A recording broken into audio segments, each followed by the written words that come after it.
Not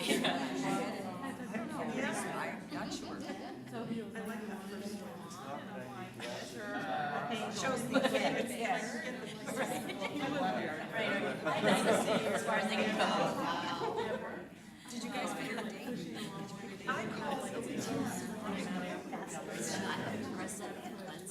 That's what it is.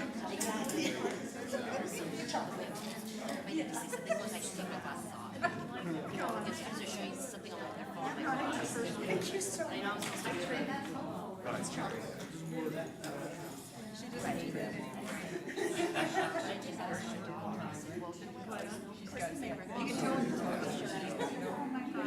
ready. It was actually. When he was taking my, wait, let me see.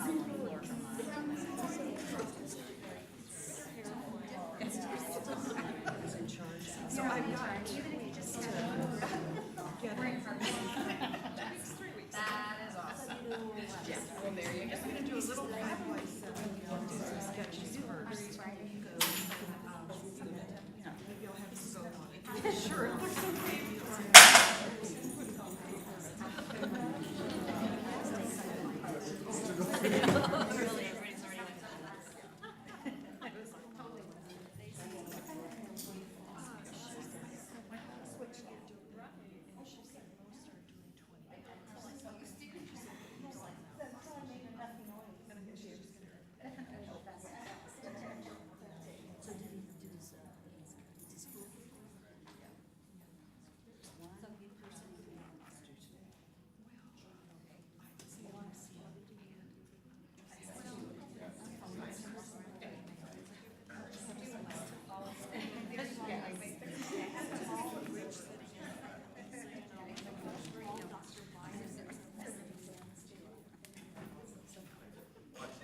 His ears are burning. Do I need a scan clock? Or is it an essay? Might be an essay. That's a Friday, I'm sure, right? It is a Friday. It's going to be short. It's like 0. Oh, I didn't know I bet she'll get that one. Could you make it go? Good morning. I think we'll go ahead and get started.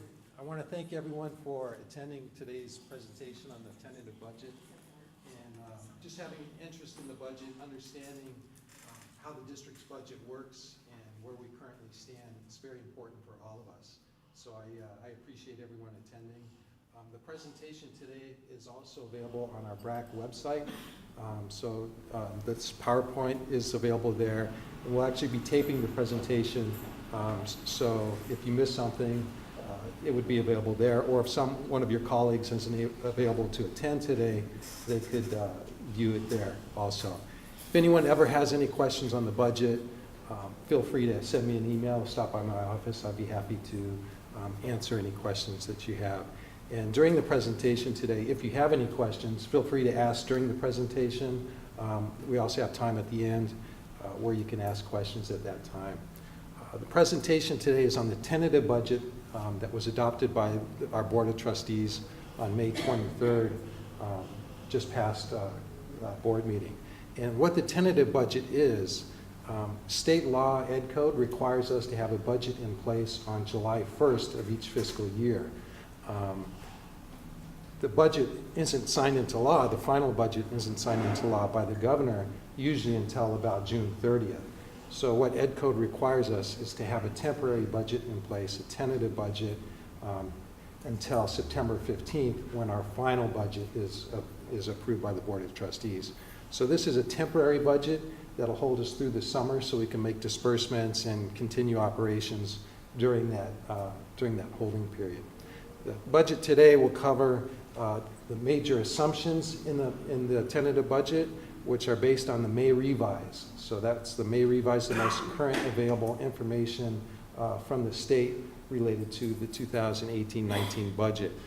We're also going to also talk about cautions and concerns that are built into the budget, and we're going to look at all of our fund balances, including the general fund, detailed look at the general fund, and all of the budgets, so you can see exactly where all of the district's funds reside. So included in the May revise for 2018-19 are several ongoing increases in funding and certain one-time funding increases. Overall, it's a very strong budget. The budget's really dependent on the economic conditions in the state, and currently economic conditions are very strong, so it's fueling the strong budget that we have. So you'll see the first item is a 1% increase in access. So system-wide, that comes with a price tag of $60 million. And for PCC, that means we have the potential of growing our FTS, 240 FTS, which is approximately $1.2 million. So currently we have a strong demand for our classes. If we're to continue with that student growth and grow 1%, we would receive an additional $1.2 million next year. There's also cost of living adjustment of 2.71%. So system-wide, for all community colleges, that comes with a price tag of $173 million. For us at PCC, we have the potential of growing, our revenue will grow $3.6 million as a result of the COLA. Can everyone see the screen okay, or the lights aren't too bright? No? Okay. So COLA is good because the negotiated increase in salaries for next year is COLA. So if this is eventually signed into law, which it looks like it will be, that would be the wage increase that everyone would receive. There's also support for the new funding formula, $175 million. And the amount that PCC would receive is really, it's too early to tell. We project it's probably going to be somewhere in the neighborhood of $2 to $3 million. The May revise, the January budget release issued by the governor changed the way community colleges are funded. The past practice since 2006 has been based on Senate Bill 361, which really provided funding to community colleges based on access. So based on the number of students that we serve, our FTS. With the funding formula change, there's a proposal to move more toward a performance-based funding model, which would be along the lines that of K-12 institutions. And that would be funding community colleges not only on access, but also on completion and transfer and economic conditions within the district that the district operates in. So in the January budget release, that was a 50% allocation based on FTS that we serve, 25% on transfer and completion, and 25% on economic factors of the district. Based on that model, on that proposal, our funding would have stayed about the same as under Senate Bill 361. With the May revise, that changed a little bit. It went from a 50-25-25 split to a 60-20-20 split. And based on the change in that allocation, we would receive about $2 to $3 million more. Currently on the table, the budget committee at the state level has agreed with the governor to move forward with a 3-year phase-in period, which in the first year, the year we're approaching, would be 70% on access, and then the other two components would be 15% and 20% and 10%. The second year would change, and the third year it would go to 60-20-20. So we're still running the numbers, and it hasn't been finalized yet, so we're still in a holding pattern. But overall, PCC should be in very good shape with the new funding formula. A lot of the colleges are seeing wide swings. Some are seeing huge increases. Some are seeing decreases in their funding, decreases as much as $10 million in their annual funding. So because of that, what the state is doing is providing a stability period where that's what the $175 million is. So districts that see a dip in their funding, it would be a hold harmless. So next year they would receive the same amount of funding as they're currently receiving, so they can plan and adjust their expenditures to be in line with the budget. The May revise also included a provision on the funding formula that would not allow districts to borrow FTES from the summer. Currently, how the model works is if we're short on our FTES, we can borrow from the summer, but the proposal in May said you can't do that anymore. But what's been approved by the Budget Committee in Sacramento for the final budget is that we can still borrow from summer. So that's good news for us, because currently we borrow FTS of about 800, which is about $4 to $5 million fiscal impact. So we're still waiting on the funding formula, and things are being finalized, but it looks good overall for us here at PCC. There's also funding for a new online college for the California Community College system. It's $120 million built in the budget. $100 million is one-time startup costs, and there's $20 million for ongoing expenditures for that online college. And there's also a system-wide promise program which replaces the BOG waiver, so there's an additional $46 million for that for community colleges. There's certain one-time funding included in the budget. These are the two major ones that impact Pasadena City College. The first is $143 million for deferred maintenance instructional equipment expenditures. So the amount for PCC would be about $2.8 million. So this is funding that can be used over a 3-year period for either scheduled maintenance type projects or instructional equipment such as computers in the classroom, projectors, furniture in the classroom, items of that nature. There's also capital outlay funding of $50 million in the budget, and this is for Proposition 51 bond projects, and of those projects is the U building. So the U building project was approved the year we're currently in is the first year we received funding, and that was for architectural drawings. In the upcoming year, we'll receive $1.6 million for the actual working drawings for the project. And a lot of you may have heard that funding was initially 100% for the project. It's over $60 million project, and that went down to 50% funding with the January budget release from the governor. Well, the funding's back to 100%, which is great news for us. It means that we will be able to move forward, because if it was only 50% funded, we would have to come up with $30 to $40 million, which are resources that we currently don't have, and we would need to pass a bond to get those resources to complete the project. So it's great news for the U building. You may ask, where are we with the U building? So this year we're finishing the architectural drawings, which are currently submitted by our architect. And those drawings are currently being reviewed by the Chancellor's Office and the Department of Finance. Next year, 18-19, will be the architect will be creating the working drawings for the project, and actual construction would begin the following year. So we're about at least a year out from construction, and in the next year we'll be spending about $40 million on construction. So that's when you're going to see the current U building being raised and the new building construction beginning. When is the new building scheduled to be demolished? That would be about a year from now, year to year and a half from now. Yeah. And with the U building, funding from the state, it's $62 million. That includes escalations and costs.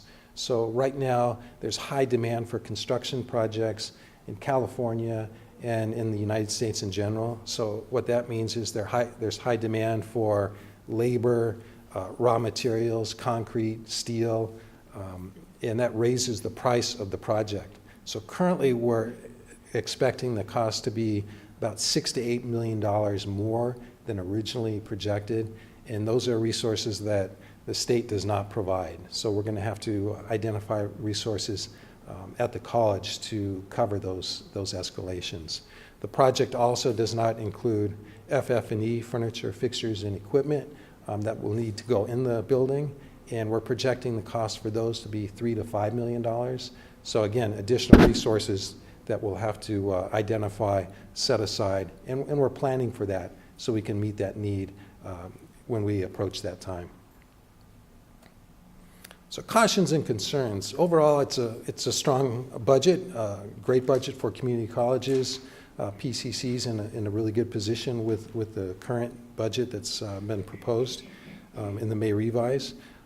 The state economy, it's very strong right now. Unemployment's at an all-time low at 4.1% in the state.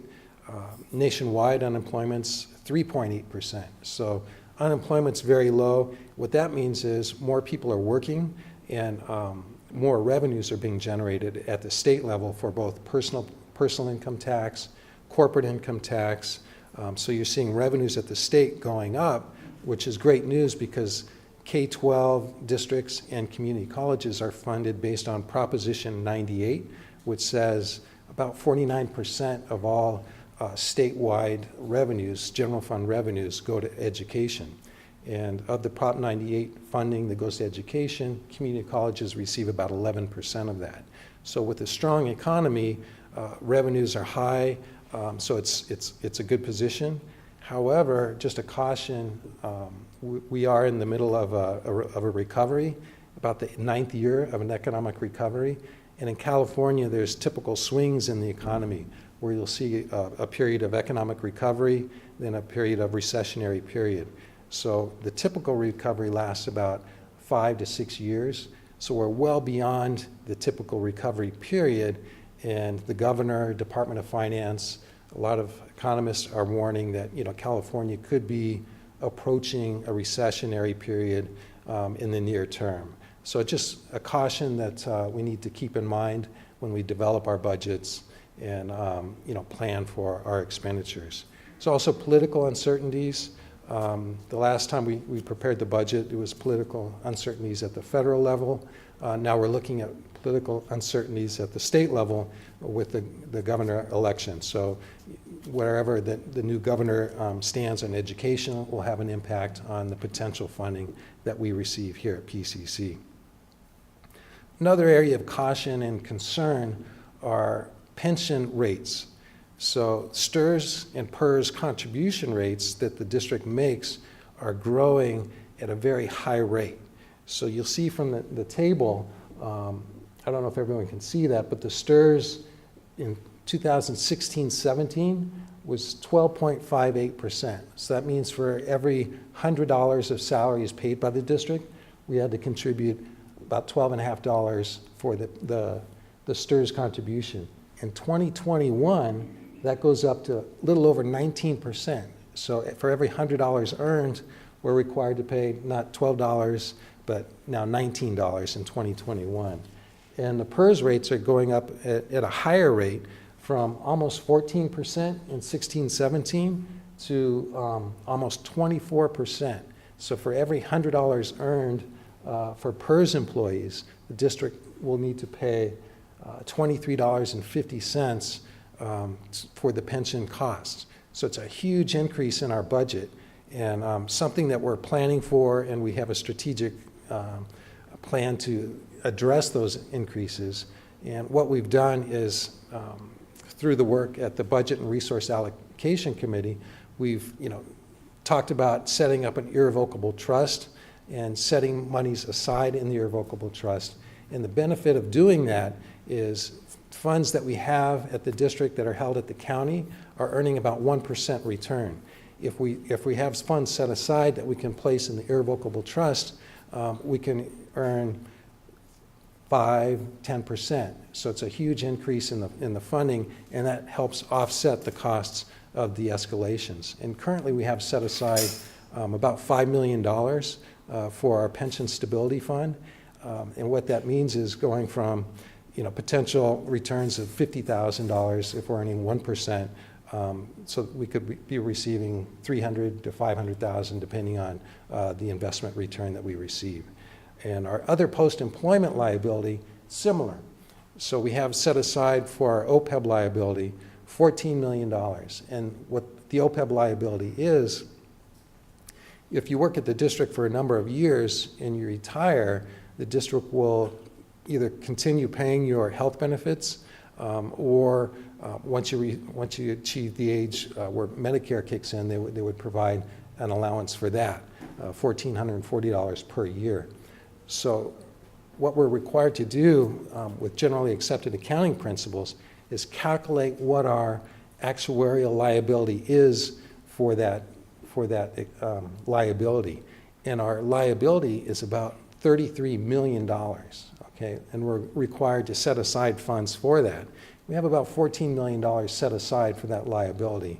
And each year we have, maybe $1-2 million in expenses related to outflow for past employees who have already retired.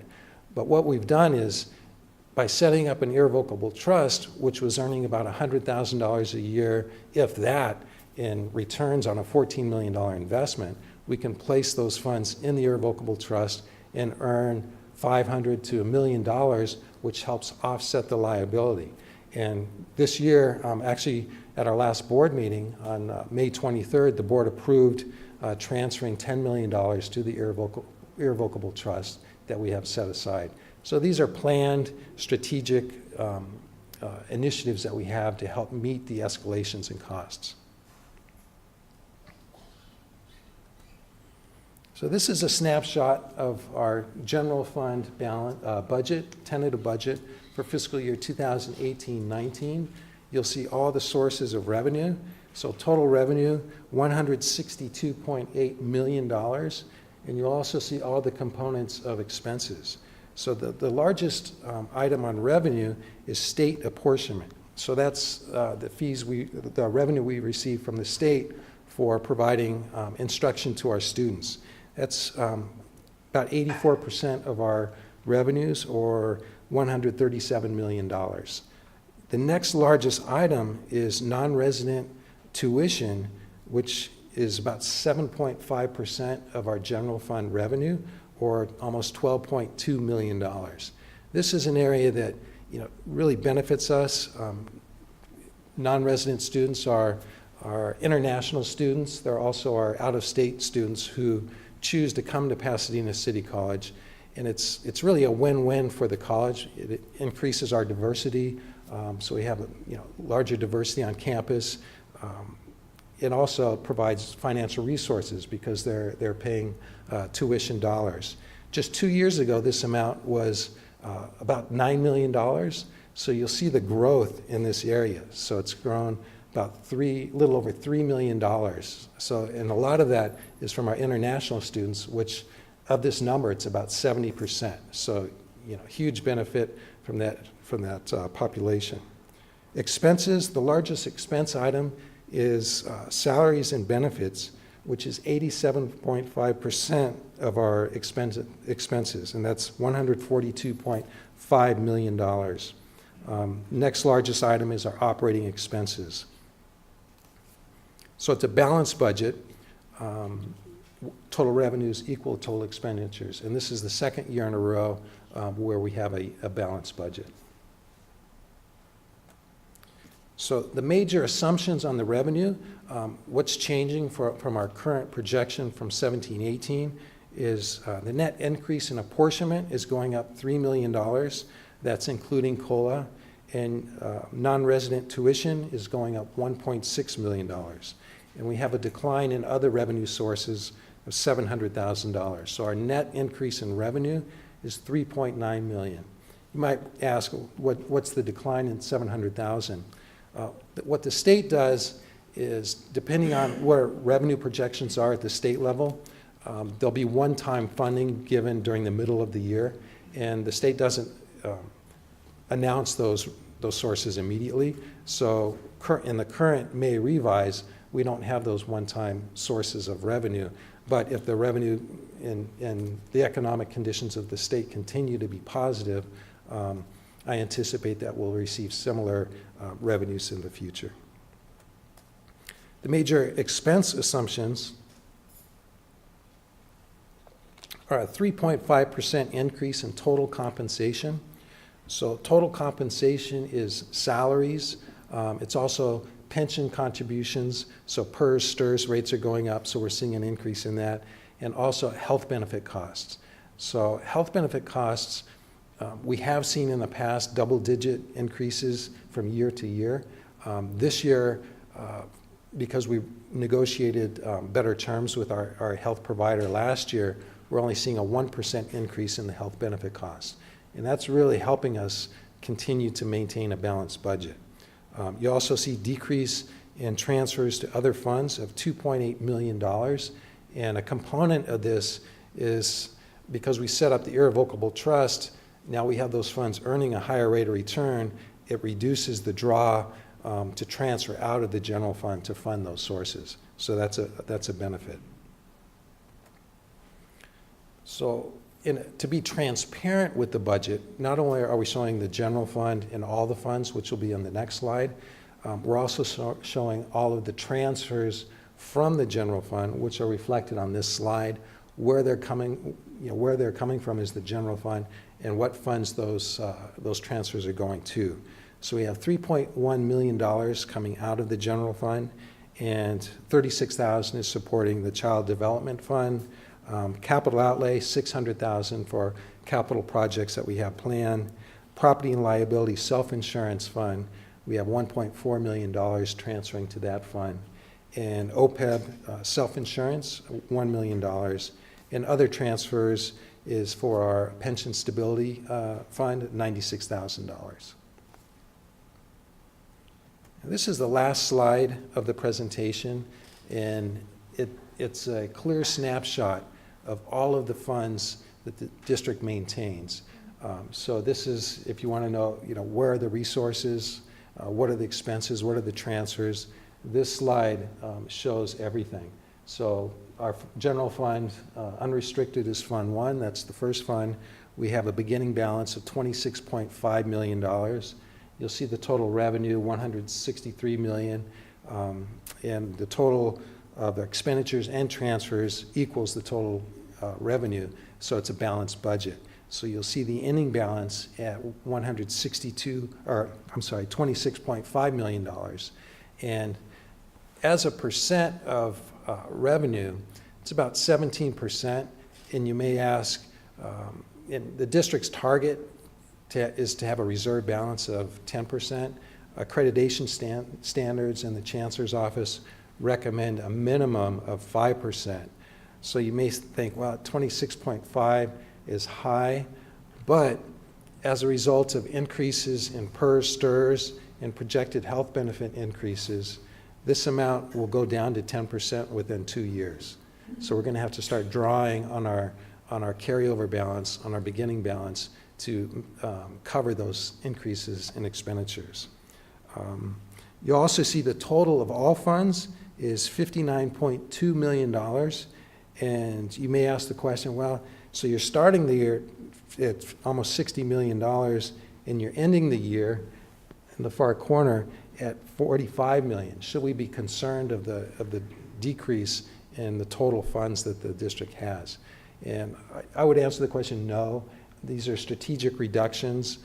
For example, if you look at our Measure P, which is our capital funding from the bond measure that was passed a while ago, that's fund number 42. Fund number 42 starts with a balance of $5.2 million, and we're showing it being drawn down completely. And that's as a result of Todd and his team completing construction projects related to Measure P, so those funds will be depleted. And we have other projects similar. Our scheduled maintenance projects will also be using those funds. And I'd also like to call your attention to Fund 64 and 69. So Fund 64 is our OPEB fund balance, and this projection shows a beginning balance of just under $4 million. That's net of the transfer of $10 million that the board approved to transfer to our irrevocable trust. And the same for Fund 69, which is our pension stability fund. That shows a beginning balance of $1.8 million. That's net of $4 million that was approved by the board to transfer to the irrevocable trust that we're currently in the process of transferring out. So that balance will be transferred out by the end of the year.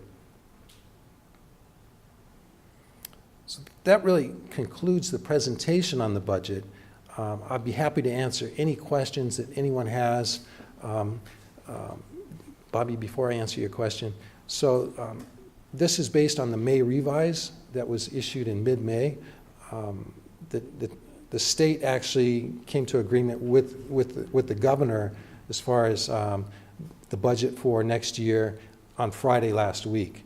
Those numbers aren't included in this, and it still hasn't been signed into law by the governor, so we're watching that very closely. Usually it's signed into law by June 30th, because state law requires the budget to be signed into law by June 30th, or people in Sacramento aren't paid. So all the legislators, our senators, aren't paid if it goes beyond June 30th. So there's a lot of motivation to have it signed into law.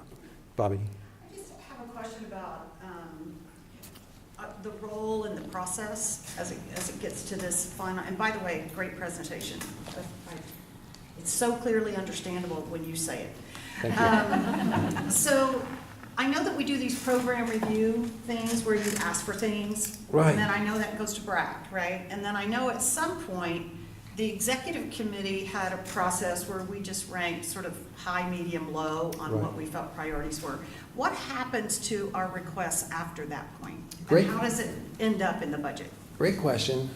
For anyone who may not be familiar with the process, different departments can make requests for one-time funding or ongoing funding based on the needs of their department. So we have an annual planning process that identifies what those types of requests are, and there's a ranking process where those requests are ranked. And how those are funded is we really need to complete this fiscal year to see what everything in here is that I just presented are projections. So Hedva and her fiscal team are currently in the process of finalizing the year, and we won't have the books closed until toward late July, and then we'll know what our actual ending balance is, and we'll have a better picture of what the statewide budget is, so we'll know what resources are available to allocate toward those projects. So last year, if you remember, after we closed the books, we identified about $500,000 of funding that we allocated toward these either one-time or ongoing requests. This year, as we finalize the books, we'll be doing the same thing. I anticipate it's going to be a higher amount. I don't want to put Hedva under pressure, so I won't comment on how much higher, but we will have resources to meet at least some of the needs that have been identified. But typing with that, so the 500,000, was that I think in October, midterm, we got like a midterm funding for is that where? The $500,000 was approved by the board in September when the adopted budget was presented, and those projects, or the $500,000 would have been allocated at that time and would have built into the budget. So departments that made a request that was funded, it would have been included in their 17-18 budget. Okay. Yeah. And do you take that 500,000 or whatever the final number is and just divide it up between the divisions? No. Do you fund the individual projects with that? Fund the individual projects, the individual requests. So there's a ranking process where each department will submit to their area, it goes up to the vice president, it's prioritized, and then we look at all of the requests that have been prioritized. And last year what we did, we had a huge amount of requests. It was, if I recall, over $20 million of requests. But what we decided to do is fund the top 10 priority items and then fund everything else that was $5,000 or below. And that way we were able to fund many, many projects, not only the top 10 priority, but we were able to provide funding for, I think it was like 26% of all of the requests. Yes? So the Friday budget that you just mentioned that has not been signed into law yet Right. has $50 million for additional full-time faculty and then 51 time for part-time office hours. Office hours, right. Which approximately we get $5 million. What do we do with one-time money for office hours? One time. And then that's part one. Sorry, part two is, Mhm. does that change our fund if we get that additional $50 million? It will, Sorry, we wish $500,000 for for the full-time government. I wish it was 50 million. Right, I do too. So on the fund, our fund is really based on FTES. So if we're able to achieve 1% growth, our fund will go up slightly. So I do anticipate a slight increase in our fund. The one-time funding, we need to know exactly how much we will be receiving, and then make the determination at that point in time how those funds are utilized. And BRAC will be involved in looking at that and looking at requirements. And we'll also need to look at the trailer bill language that comes out of Sacramento to see what the specific requirements are for that funding source.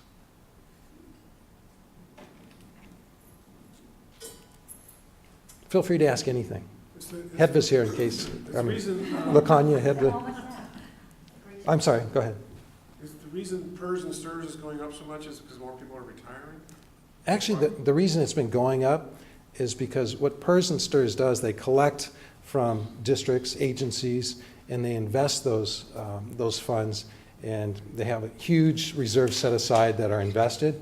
Those investments have not been earning a high rate of return. Even though the stock market's been booming and all that? This year, they've been doing well, but for the years preceding this year, they had like 1-2% returns, and the outflow is like 7%. So they had to increase the funding from agencies.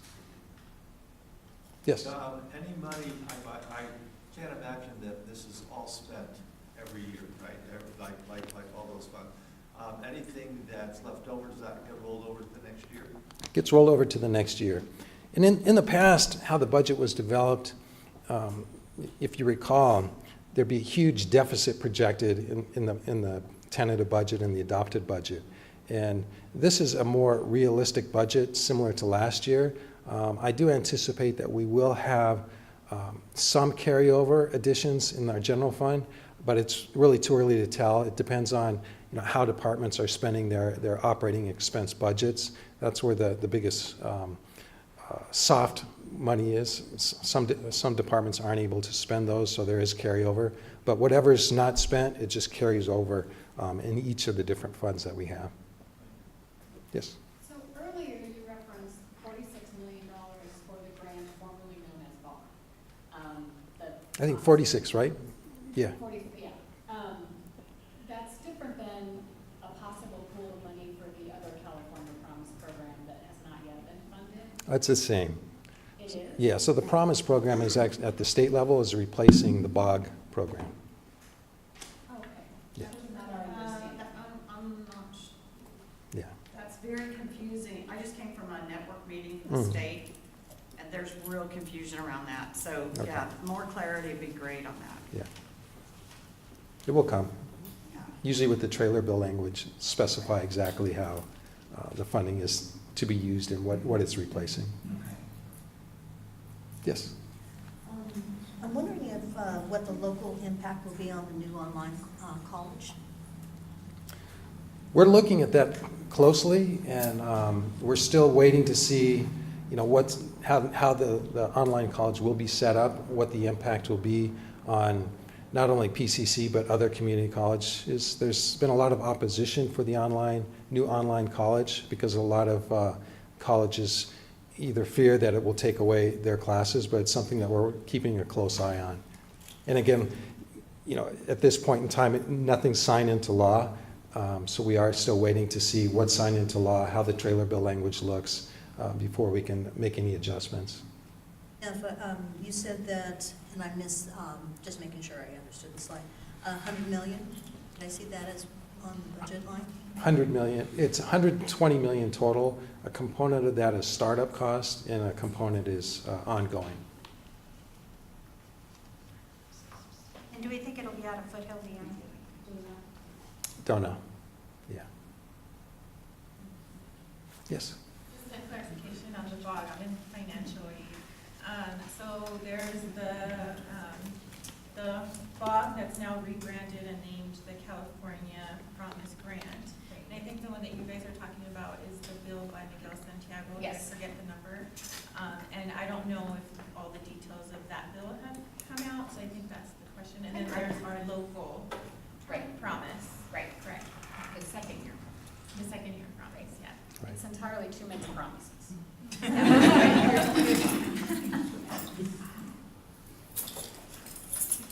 If you said, gave the date for the budget, new budget to be loaded into Banner, I missed it. And will it be partial? The tentative budget, It should be loaded by the end of June for sure. Okay.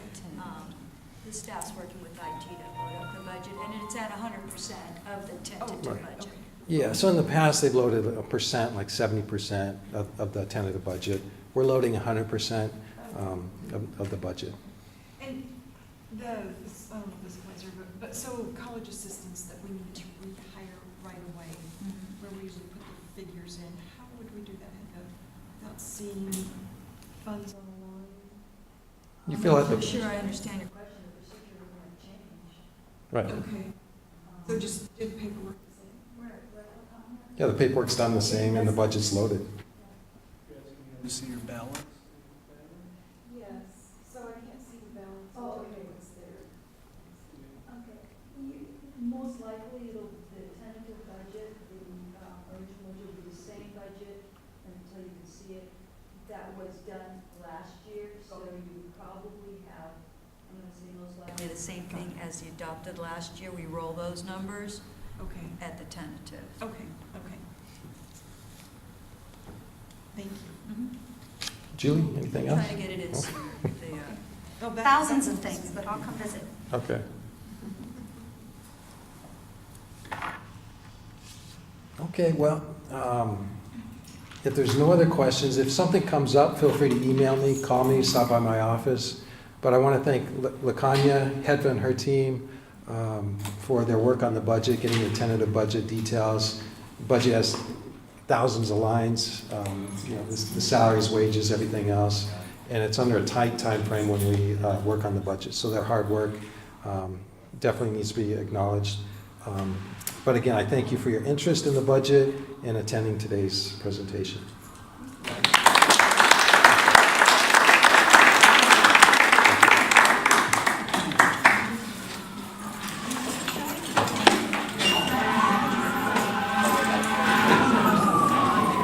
Thank you.